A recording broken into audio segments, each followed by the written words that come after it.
Olá a todos, eu sou o Felipe e agora eu vou tratar sobre o tópico de conhecimento reificado. Bom, no capítulo 9.3.1, o autor traz um overview sobre os tipos de gestão de conhecimento.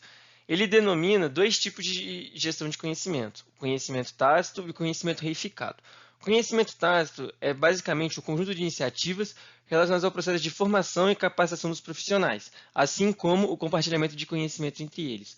Ou seja, é a transmissão do conhecimento através da oralidade, através da linguagem, de trocas de experiências, de trocas de informações entre os profissionais. Ele traz alguns exemplos, como, por exemplo, a capacitação formal, as comunidades de prática e os mentorings, que eu vou explicar um pouco melhor no próximo slide. Por um outro lado, ele denomina como conhecimento reificado a parte da gestão do conhecimento focada nos produtos do conhecimento humano, da forma que elas são documentadas, estruturadas e disponibilidades, com a principal finalidade da transmissão desses documentos de forma física. Ou seja, ele tenta criar arquivos vivos para transmissão de conhecimento para a maior diversidade de públicos. Por exemplo, livros, manuais, padrões e catálogos. Dando um pouco mais sobre o conhecimento tácito, o autor traz algumas formas das iniciativas desse conhecimento. A primeira que ele traz é a capacitação formal, que são as estruturas para o desenvolvimento das práticas mais estruturadas. Por exemplo, as faculdades, as universidades, que são estruturas, né, são organizações justamente para a troca e o aprendizado entre pessoas. Ele traz também as comunidades de prática, que são mais informais, né, menos estruturadas, que é justamente um grupo de pessoas unidas em torno de um interesse comum. Eles são grupos autorregulados, né, focados basicamente na troca de informação entre eles próprios. Por exemplo, workshops, seminários. Ele traz também os fóruns presenciais, que são espaços para discutir e compartilhar informações, ideias e experiências, por exemplo, feiras, né, feiras de conhecimento.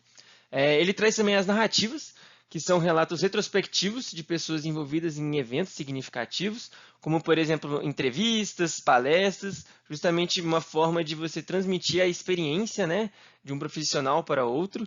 E, por fim, ele traz o principal conceito da metodologia do conhecimento tácito, que seria o mentoring, que ele consiste basicamente na condução e supervisão, através de um expert, dos trabalhos realizados por alguém menos experiente, ou seja, uma mentoria no qual um profissional, um expert, vai acompanhar as atividades de um profissional menos experiente, corrigindo possíveis erros e dando dicas também, como uma forma de transmissão de conhecimento entre eles.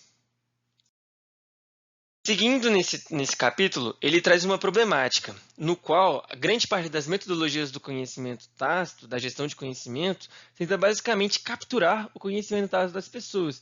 E ela não está focada no desenvolvimento do conhecimento tácito, ou seja, existem poucos estudos, poucas iniciativas para tentar entender o desenvolvimento do conhecimento tácito. Ou seja, ele propõe metodologias para tentar explicitar ou capturar o conhecimento tácito e traduzi-los para o conhecimento reificado, que esse seria o objetivo principal da gestão de conhecimento. Portanto, ele traz que o conhecimento reificado ele está focado na estruturação, tratamento, recuperação, proteção e disseminação da informação, que eu vou tratar um pouco mais nos próximos slides. Dando prosseguimento, o tópico 9.3.2 vai tratar sobre os métodos da gestão do conhecimento reificado.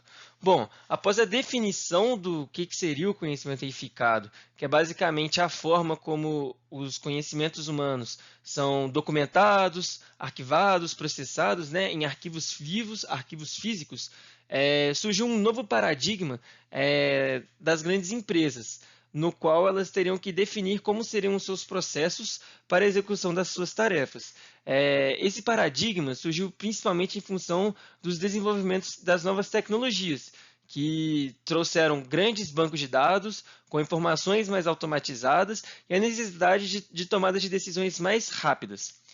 Alguns autores, né, afirmam que a gestão do conhecimento reificado dessa forma surgiu na década de 1970, quando noções de administração, ciências da computação e ciências da formação ganharam grande notoriedade e se disseminaram nas grandes empresas. Prosseguindo, o autor do livro ele trouxe um exemplo, né, de gestão de conhecimento reificado, que foi discutido por Shou em 1998, no qual ele dividiu a gestão de conhecimento reificado em 3 etapas, que seriam a criação de sentido, a construção do conhecimento e a tomada de decisão. A criação de sentido consiste basicamente no monitoramento da organização no seu ambiente de trabalho e no qual ela tem que atribuir relevância às informações coletadas. Na construção do conhecimento, a empresa basicamente utiliza a aprendizagem organizacional, ou seja, os conhecimentos, né, adquiridos ao longo do tempo, o seu know-how e as lições aprendidas através dos processos. Por fim, a tomada de decisão está completamente relacionada a esses 2 tópicos anteriores, no qual a empresa, né, tem que tomar a melhor decisão a partir de todos esses conhecimentos envolvidos. Justamente em alinhamento com a estratégia da organização. Outros métodos, né, que o autor traz também seriam as melhores práticas e as lições aprendidas, que também poderiam ser aplicáveis nesse conceito. Bom, depois da exemplificação desse método, fica evidente que a grande parte desses métodos eles vão ser fortemente apoiados por software e sistemas de informação, justamente pelo desenvolvimento tecnológico que eu tratei em alguns slides para trás. Esse conjunto, né, de software caracteriza basicamente por incluir instrumentos que vão apoiar o nível gerencial e justamente facilitar a estruturação e a formalização dessas informações. A gente pode citar, entre eles, o mapa de conhecimento, que é basicamente a forma, né, através de fluxos e de relacionamentos de indivíduos dentro da organização. E você também vai ter portais corporativos, que são portais de web, que seriam a intranet e a extranet, no qual, né, você vai ter a difusão de informações e conhecimentos dos trabalhadores e dos departamentos. Do ponto de vista das atividades rotineiras, o autor traz aqui o conceito de workflow. Workflows é um sistema, né, utilizado para descrever a automação de sistemas e processos do controle interno.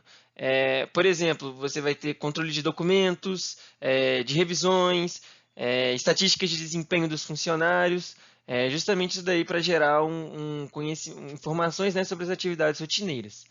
Além disso, vão ter a integração de outros sistemas, como, por exemplo, o sistema de gerenciamento eletrônico de documentos, que serão, por exemplo, aplicativos de emissão, acompanhamento de tramitação, e você também teria sistema de gestão de conteúdo, que aí são basicamente processos de captura, classificação e registro de informações. De uma forma geral, né, o autor conclui que todos os softwares, né, que foram tratados nos tópicos anteriores, eles se apoiam basicamente na recuperação e na disseminação das informações da organização. Vale ressaltar, né, que esses métodos eles vão sendo muito desenvolvidos e aprimorados justamente pela grande quantidade de dados que é gerada dentro das empresas. Realmente é muito importante você ter sistemas, né, unificados, sistemas integrados, que comunicam-se entre os setores, né? E algumas ferramentas, né, que ele traz seriam basicamente a mineração de dados, que aí, né, seria a questão de um sistema unificado que vai gerar insights e vai tratar, né, desses dados. A gente tem também os Business Intelligences, que são os famosos BIs, trazendo aqui, né, uma ferramenta bastante poderosa, né, da tradução, né, da visualização de gráficos, de informações, justamente alinhados para tomada de decisões mais assertivas. E justamente o último tópico, que seria a gestão estratégica da informação, no qual, a partir, né, de conhecimentos, bancos de dados bem consolidados, visuais, você conseguir tomar as melhores decisões dentro da empresa. Portanto, pode-se perceber que o conhecimento reificado ele é imprescindível em grandes empresas ou em qualquer processo produtivo, visto que, dentro da gestão do conhecimento, ele é a parte que você vai coletar, armazenar e disseminar as informações a todos os públicos, seja eles dentro da empresa, sejam eles fora, justamente para você conseguir gerar, né, insights com as melhores tomadas de decisão, visando o lucro da empresa e também conhecimentos futuros, né, para tomada de decisões futuras.